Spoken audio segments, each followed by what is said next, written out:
Hello दोस्तों, आज मैं आपको बताऊंगी कि उत्तराखंड में जो पोस्टें आई हैं महिलाओं के लिए आंगनबाड़ी में, उसमें जो चयन प्रक्रिया है मीन्स ये है कि सिलेक्शन की जो प्रक्रिया है वो किस तरह से होगी। उसमें कोई इंटरव्यू नहीं होगा, ना कोई एग्ज़ाम होगा, किस तरह से होगी मैं आपको पूरी डिटेल बताऊंगी।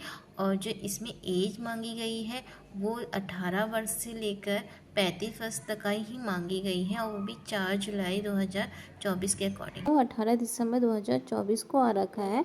इसमें जो नीचे चयन प्रतिक्रिया है पॉइंट, यहाँ यहाँ पे जो ये यहाँ पर जो ये थर्ड नंबर के बाद फोन नंबर है, इसमें दिखा रखा है कि आपका चयन कैसे होगा। कोई इसमें कोई पेपर नहीं होगा, ना ही कोई इंटरव्यू होगा।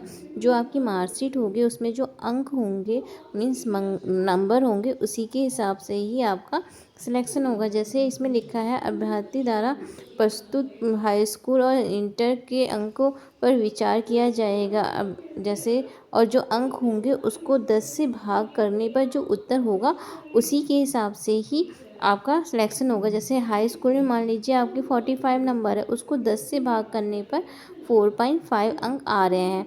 उसके बाद क्या है, इंटर का भी आपने इंटर भी कर रखा है तो आप इंटर की भी मार्कशीट लगाएंगे। तो इंटर की जो मार्क्स होंगे, मान लीजिए आपके 59 है, तो आप उसको 10 से भाग करने पर जो 5.9 अंक आ रहे होंगे आएंगे उसको, और जो हाई स्कूल के जो अंक थे दोनों को प्लस करने पे जो नंबर आ रहे हैं उसी के हिसाब से आप शॉर्ट लिस्ट होंगे। जिसके सबसे ज़्यादा नंबर होंगे वही उसी का ही सिलेक्शन होगा। उसी हिसाब से अगर आपने जैसे हाई स्कूल की भी प्लस कर लिए, इंटर की भी प्लस कर लिए, लेकिन और आपने ग्रेजुएशन और पोस्ट ग्रेजुएशन भी कर रखा है ना, तो उसमें क्या है 2 अंक प्राप्त होंगे अगर आपने ग्रेजुएशन कर रखा है। अगर आपने पोस्ट ग्रेजुएशन कर रखा है तो आपके उसी में 3 अंक भी प्लस हो जाएंगे। जैसे 4.5 प्लस 5.9 के भी इंटर की भी मार्कशीट के नंबर प्लस हो गए, उसमें फिर 2 नंबर और प्लस करेंगे ग्रेजुएशन के, फिर उसमें 3 नंबर और प्लस करेंगे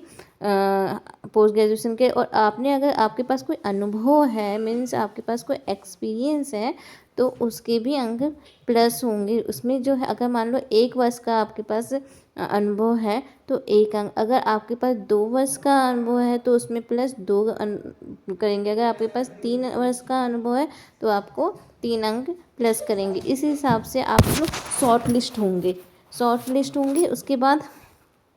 उसके बाद जो मान लीजिए कुछ 10 कैंडिडेट सेलेक्ट कर लिए जो शॉर्ट लिस्ट हुए, उसमें भी ये देखा जाएगा कि किसी के मार्क्स एक जैसे तो नहीं। मान लीजिए किसी एक कैंडिडेट के मार्क्स 40 मान लीजिए 12 आ रहे हैं, दूसरे भी कैंडिडेट के मार्क्स मान लीजिए 12 आ रहे हैं, तो इनमें देखा जाएगा कि किसकी एज ज़्यादा है। अगर जिसकी एज ज़्यादा होगा उसको शॉर्ट लिस्ट किया जाएगा, वो सिलेक्ट होगा, और जिसकी एज कम है उसको हटा दिया जाएगा। फिर उसके बाद